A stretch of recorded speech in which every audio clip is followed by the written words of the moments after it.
In Chile, voters are getting ready to head to the polls in the runoff for the presidency. Former President Michelle Bachelet will face her opponent from the right, Evelyn Matthei.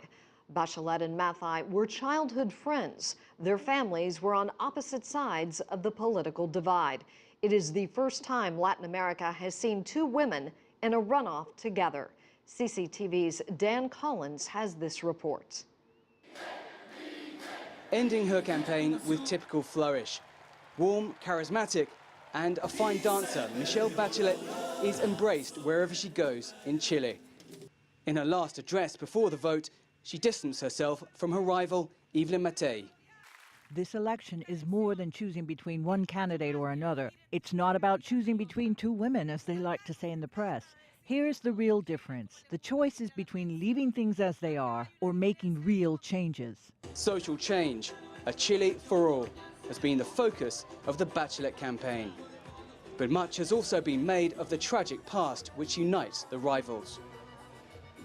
Michelle Bachelet is known for saying the only way to build the future is to acknowledge the past. And that past includes the detention and torture of thousands of Chileans here in the National Stadium during the coup of Augusto Pinochet 40 years ago. It's no accident that Bachelet has chosen this location to end her campaign. The candidates' fathers were both Air Force generals and friends. They were torn apart by the coup. Bachelet's father opposed it and died after being tortured. Matthei's father became part of the ruling military junta. Many Chileans were kidnapped by death squads, tortured and murdered. Their families never knew with certainty what happened to their loved ones.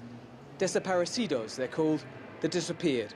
Odette Magnet's sister, Maria Cecilia, was one of them. She feels that Bachelet understands her plight. She has her own personal pains. She was tortured, she was arrested with her mother.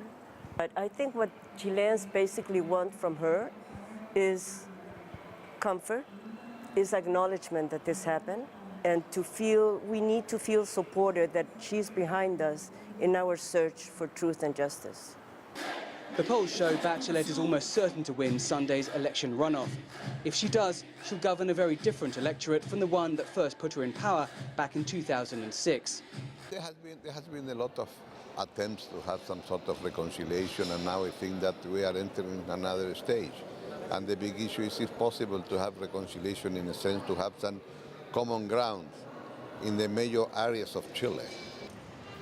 In the years since, millions of Chileans have been demonstrating for broad reforms, including a new constitution and better education. Bachelet has promised to address one of the nation's most pressing issues, its income gap. Dan Collins, CCTV, Santiago. Tens of thousands